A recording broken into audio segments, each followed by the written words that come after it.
Hello friends, welcome to my kitchen channel. இன்றைக்கி நம்ம பார்க்க போகிறது சுண்டக்காய் வத்த குழம்பு எப்படி செய்கிறதுன்னு பார்க்கலாம். வாங்க வீடியோக்குள்ளே போகலாம். மறக்காம சர்ப்ரைஸ் பண்ணுங்க. தேங்க்யூ. வத்த குழம்பு வைக்கிறதுக்கு பாத்திரம் வச்சுட்டு தேவையான அளவு நல்லெண்ணெயை ஊற்றிக்கலாம். வத்த குழம்புக்கு என்றைக்குமே நல்லெண்ணெய் தான் தேவைப்படும்.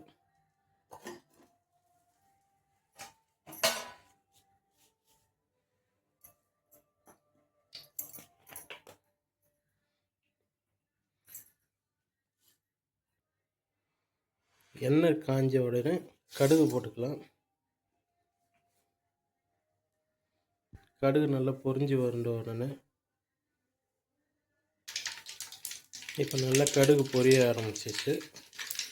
கடுகு நல்லா பொரிஞ்சு வந்த உடனே பூண்டை போட்டுக்கலாம்.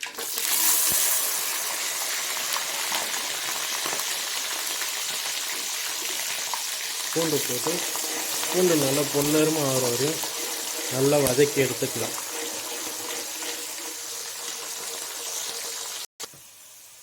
இப்போ போட்டிங்கன்னா பூண்டு நல்லா ப்ரௌனிஷ் கோல்டன் ப்ரௌன் கலரில் வந்துடுச்சு.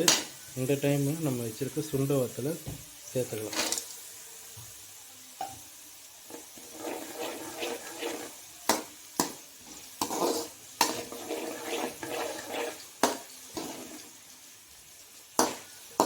சுண்டை வத்தல் நல்லா பொரிஞ்சு வந்ததுக்கப்புறம்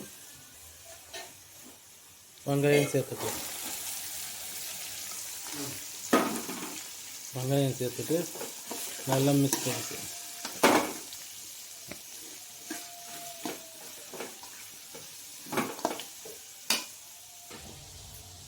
வெங்காயம் நல்லா கலந்து விட்டுட்டு நல்லா கோல்டன் ப்ரௌன் ஆகிற வரையும் வெயிட் பண்ணுவோம். பார்த்திங்கன்னா நம்ம போட்டு வதக்கின வெங்காயம் ஒரு 80% நல்லா வதக்கிடுச்சு. இன்னும் கூட கொஞ்சம் நல்லா வதங்க கோல்டன் ப்ரௌன் கலர் வந்துடுச்சுன்னா இதுதான் நல்லாயிருக்கும். அப்போ தான் இந்த வெங்காயத்துலேருந்து எண்ணெய் பிரிஞ்சு வந்ததுக்கப்புறம் நம்ம தக்காளி சேர்த்துக்கலாம். இன்னும் ஒரு 2 நிமிஷம் வெயிட் பண்ணுவோம். வெங்காயம் நல்லா வதங்கிடுச்சு. இப்போ நம்ம தக்காளி போட்டுக்கலாம். தக்காளி சேர்த்துட்டு தக்காளி போட்ட உடனே நம்ம குழம்புக்கு தேவையான உப்பை இங்கேயே சேர்த்துடலாம். தக்காளி கூட உப்பு சேர்த்து வதக்கும்போது தக்காளி இன்னும் நல்லா மசிஞ்சு வந்துடும். நம்மளுக்கும் தக்காளி சீக்கிரம் வெந்து கிடச்சிடும். இப்போ பார்த்திங்கன்னா நம்ம தக்காளி போட்டு 50%க்கு மேலே வதங்கிடுச்சு. இன்னும் ஒரு 10% வதங்கினதுக்கப்புறம் நம்ம மசாலா சேர்த்துக்கலாம். இப்போது கருவேப்பிலை போட்டுக்கலாம். கருவேப்பிலை போட்டு கலந்து விட்டுறோம். இன்னும் கொஞ்ச நேரம் கூட தக்காளி நல்லா வதங்கிச்சுனா தான் குழம்புல அப்படியே நல்லா திக்காக கிரேவி மாரி இருக்கும்.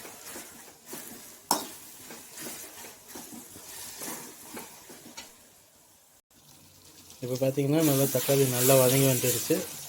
இந்த டைமில் மிளகாத்தூள் மஞ்சத்தூள் சேர்த்துக்கலாம். மிளகாத்தூள் மஞ்சத்தூள் சேர்த்து நல்லா கலந்து விட்டுட்டு அதுக்கப்புறம் புளி தண்ணி ஊற்றிக்கலாம். மிளகாத்தூள் போட்டு நல்லா மிக்ஸ் பண்ணி விட்டுட்டோம். நல்லா கொஞ்சம் மிக்ஸ் பண்ணி விட்டதுக்கப்புறம் நம்ம ஊற வச்சு கரைச்சி வச்சுருக்க புளி தண்ணியும் ஊற்றிக்கலாம்.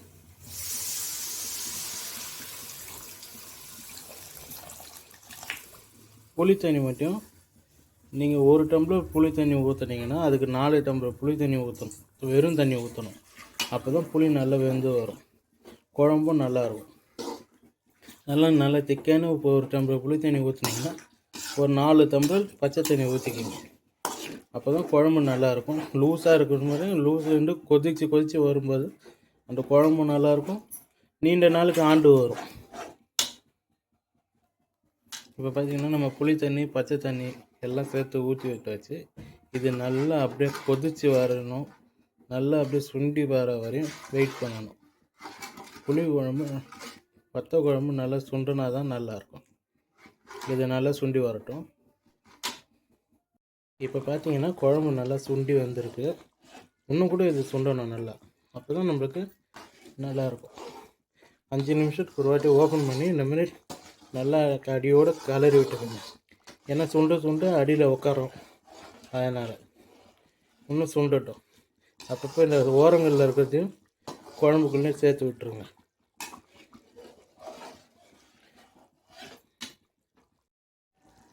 இப்போ பார்த்தீங்கன்னா நம்ம குழம்பு நல்லாவே சுண்டி வந்திருக்கு.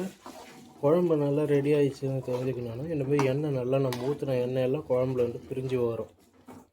பார்த்தீங்களா, முன்னாடியோடு இப்போ நல்லாவே சுண்டி வந்திருக்கு. இன்னும் கொஞ்சம் கூட இது சுண்டணும். வத்த குழம்புனாலே கொஞ்சம் நல்லா கிரேவியும் இல்லாமல் லூஸாக இல்லாமல் ஒரு மாதிரி கண்டன்ஸாக இருக்கணும். பார்த்தீங்களா, முன்னாடி நம்ம எவ்வளோ தண்ணி வச்சுருந்தோம், இப்போ எவ்வளோ கம்மியாக இருக்குன்னு. இந்தமாரி சைடு ஓரங்களையும் நல்லா வழித்து விட்டுட்டு வந்தீங்கன்னா எல்லாம் ஈவனாக இருக்கும். பாருங்க, நம்ம கலரும் போதே உள்ளே இருக்க எண்ணெய் அப்படியே பிரிஞ்சு வருது.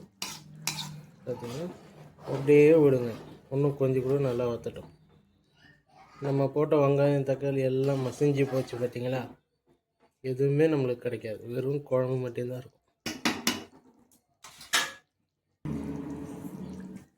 இப்போ பார்த்தீங்கன்னா நம்ம குழம்பு எல்லாம் நல்லபடியாக ரெடி ஆகிடுச்சு. அவ்வளோதான், இது அப்படியே ஆஃப் பண்ணி வச்சுக்கலாம். இது ஒன்றும் சூடாக இருக்கும்போது நல்லாவே சுண்டி வந்துடும், அதனால் பயப்பட தேவையில்லை. அதனால் ஆஃப் பண்ணிடலாம் ஸ்டவ். குழம்பு ரெடி ஆகிடுச்சு.